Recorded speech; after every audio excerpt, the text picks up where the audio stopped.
The father of Master Chief doesn't like how Halo Campaign Evolved looks. Netflix closes down gaming studios. A former Xbox studio goes indie. And Marvel's Wolverine will be playable on disc. That's right. Welcome back to Inside Games Roundup, the only gaming news variety weekend kickoff show brave enough to report that the guy who created Master Chief thinks the new Halo rings look like shiny new toys instead of ancient alien tombs. Yeah, that's the new Aura ring, right?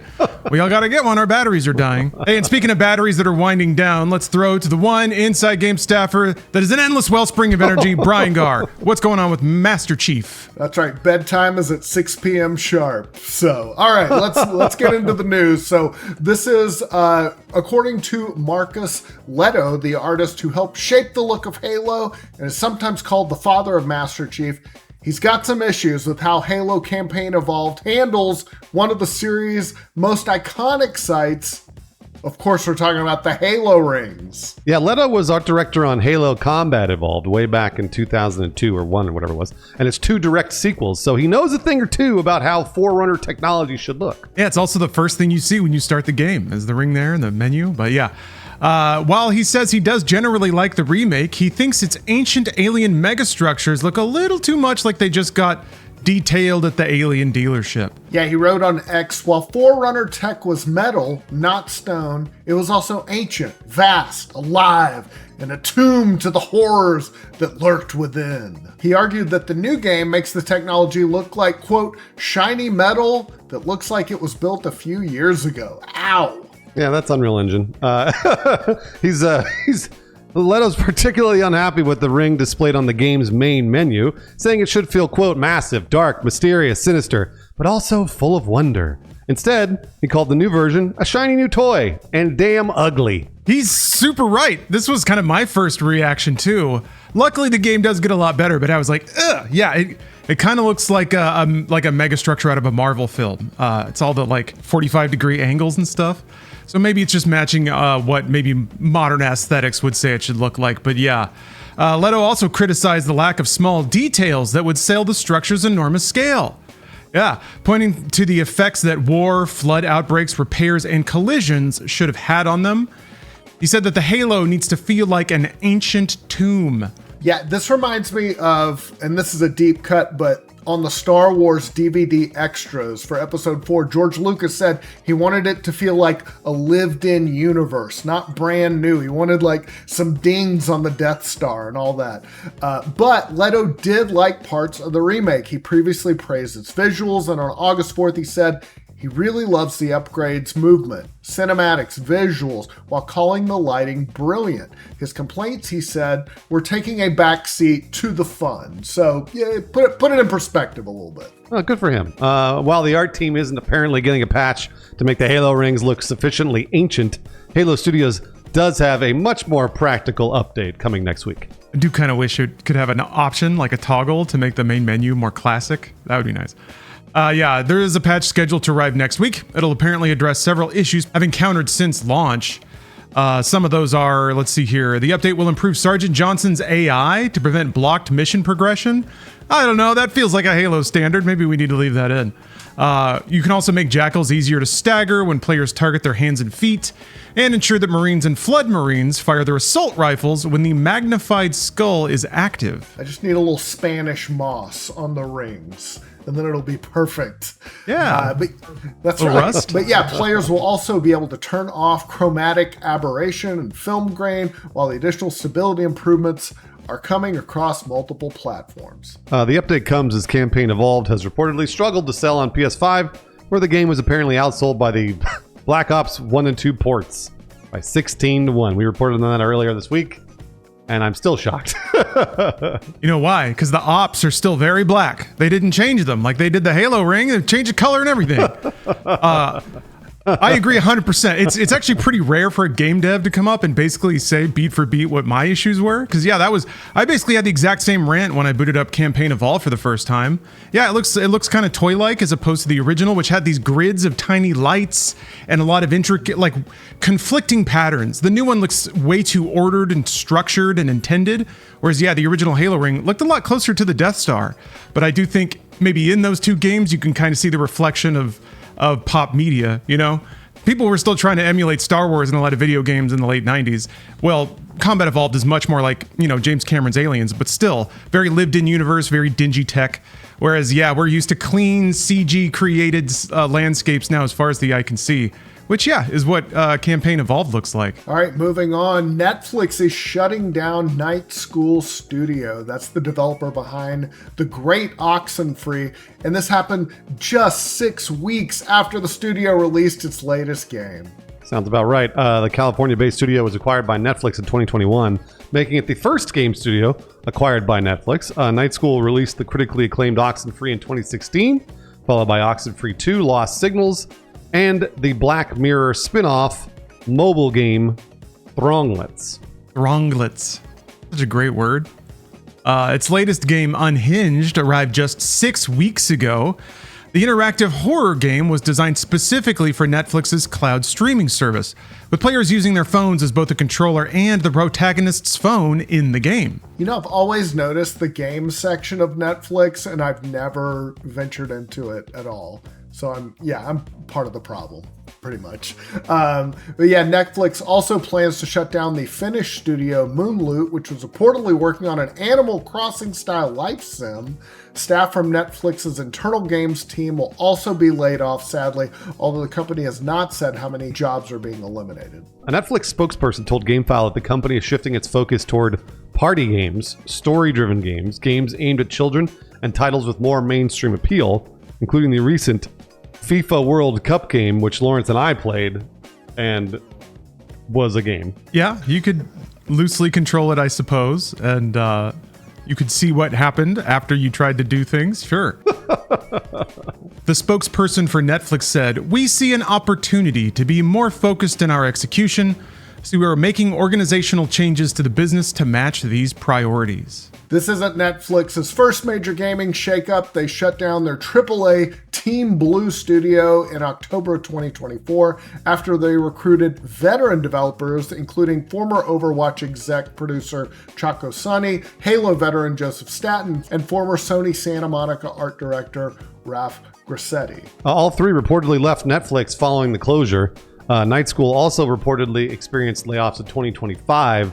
I mean, games and Netflix, that's always been a tough sell, I think, for most people. So I'm surprised they were there as long as they were. Yeah, they talked about shifting priorities. I think tech companies' priorities are always going to shift faster than it takes to make a game, which means by the time they ever ship anything, the company won't want that anymore.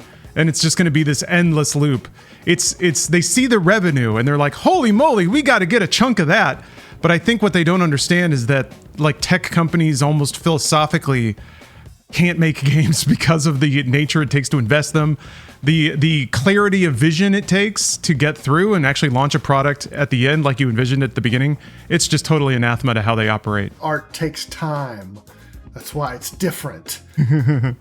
Speaking of, I don't know. That's a terrible transition, but let's move on. South of Midnight is officially out from under the Xbox publishing umbrella. We're talking about Compulsion Games. They're now self-publishing their 2025 action-adventure game on Steam following their split from Microsoft. The change was spotted by Respec and is visible on SteamDB. On August 11th, the game's Steam listing was updated to change the publisher from Xbox Game Studios to Compulsion Games. Hey, that's cool. That seems painless, you know?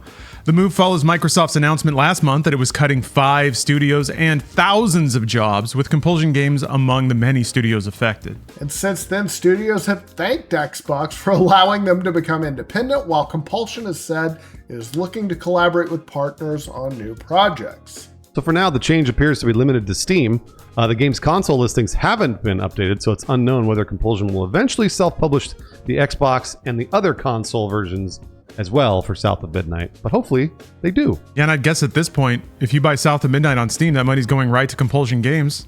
That feels pretty good. A little way to send them a little happy Independence Day gift. And finally, Marvel's Wolverine will be fully playable from the disc when Insomniac's game launches on the PlayStation 5 on September 15th, meaning players who buy the physical version won't be getting a disc that simply sends them off to download the actual game. And this might be one of the last times this actually happens on a PlayStation. Senior project director Jess Reiner-Reed confirmed the news to Eurogamer, saying, quote, Marvel's Wolverine will come out in digital and physical versions, and the game will be fully playable on the disc when you purchase it. Ow, what a state, huh?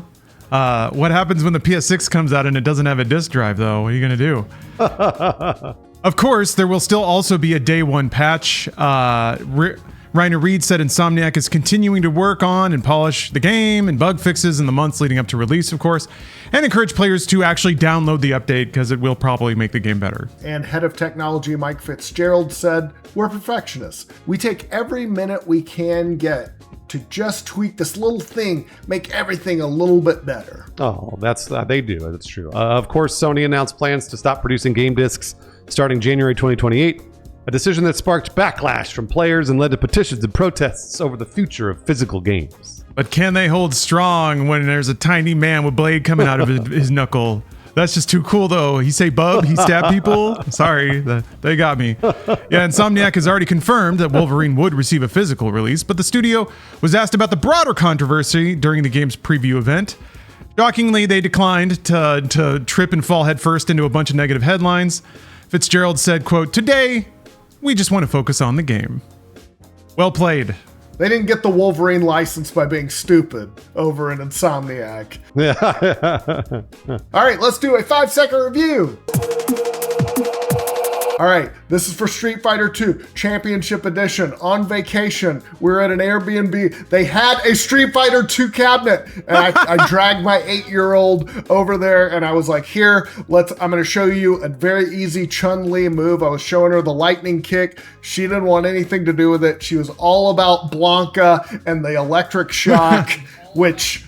unfortunately, I had to teach her was defeated by a low sweep, but we had a great time.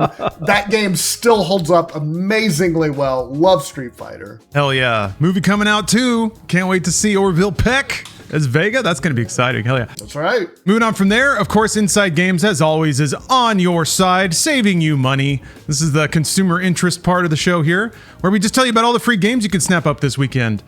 I think most notably, Gears of War E-Day is in open beta until Monday. It's got PvP and PvE modes in the beta. That's available on Xbox console, Xbox app on PC, and on Steam. So just go over there and play it for free. See if you like it. Yeah, it's super cool. Epic is also giving away Caravan Sandwich. And there's also some more Epic freebies of questionable quality here. Targeted 10 Days and Cat Named Mojave. And the classic point-and-click adventure Deponia is free on Steam. There you go. I think I tried playing that back when it came out, and I got stuck in the first hour, and I was like, this is great, but I'll come back to it. And maybe now's the time. Yeah. Amazon Prime subscribers can also claim Steel Rising, an action RPG made by Spiders. I think that studio actually went defunct, unfortunately. Game Pass subscribers can also play Sunderfolk and As Divine Cross on Xbox console this weekend as part of Xbox Free Play Days. So that's it. Hopefully you play something fun. Now let's... another bit from the wild. Citizen journalism. We had a patron message us. Beta117 sent us a message about Pokemon Bank's end of service announcement. So if you've got some furry friends, some little pixelated friends still in the 3DS Pokemon games or the 3DS app Pokemon Bank, you'll have to transfer those to Pokemon Home before they shut it off and your sweet Pokemon are lost to the void forever. That process is a little complicated. There's some guides on how to do it, but there you go. It's going to shut down in February 2027. So you have until then to charge up your 3DS and get your Pokemon out of 3DS jail. So thank you, Beta117, for looking out. All right, let's move on to the upcoming games for this week. First up, Twisted Tower. Blast your way through an abandoned 1950s theme park, crawling with fairy tale mascots, twisted puzzles, and deadly traps. Uncover the dark secrets of your past as you race to the top to win back the love of your life. It comes to PC August 18th. Dream Cards is a roguelike deck builder about, you guessed it, dreams. Choose cards by combining 6 different strategies during the day, and at night, build your deck while facing the nightmare to uncover a great mystery. It comes to PC August 19th. All right, Gallipoli. I swear this game has come out before because I remember being confused on how to say it. But hey, maybe the sequel's here. Land on the beaches of Gallipoli and fight intense 50-player objective-based battles on the Ottoman fronts. Experience World War I trench warfare and desert expeditions as one of 10 historic classes armed with authentic weaponry. Gallipoli brings the most immersive World War I FPS battles yet. coming to PS5, Xbox Series, and PC on August 20th. Up next is Ground Zero Hero. Kill mutants, absorb the remains, mutate into something stronger every run. Stack insane power combos and survive overwhelming hordes in this fast, chaotic, highly replayable action roguelike bullet hell. Comes to PS5, Xbox Series, Switch 2, and PC on August 20th. And last but not least, Room Balls. This is a high-energy mix of soccer and air hockey, starring zany robots. Play online or locally, unlock 300-plus characters and skins, complete solo cup challenges, train with bots, and become the ultimate Room Ball champion like you always dreamt of as a kid. It comes to PC August 20th. Oh gosh, reading through all these games has become one of my favorite weekly rituals. What the hell is it? Room balls? Okay, great. It's great. Everything's out there for everyone. Hey, thank you very much for watching Inside Games. We hope you have a great weekend where somehow all of your plans get canceled and you can just sit there and play video games. Just a bunch of surreptitious texts land on your phone and suddenly the clouds part and you have nothing to do. That is our wish for you. Shout out to the supporters out there, the patrons that keep our dream alive of talking about video games. JT Music, Jack Willis, and Talia Monochrome, thanks for supporting us through our Patreon. If you're looking for more of our content, you can find it all there, plus some dank memes. I add a personally hand-selected meme to every single video that we do over on the Patreon. So if for nothing else, just go look at a bunch of funny internet pictures. Please enjoy our credits soundtrack from our editor, Shooklin, who makes some hot beats for you to enjoy. And thank you very much for watching Inside Games. We'll see you next time, folks.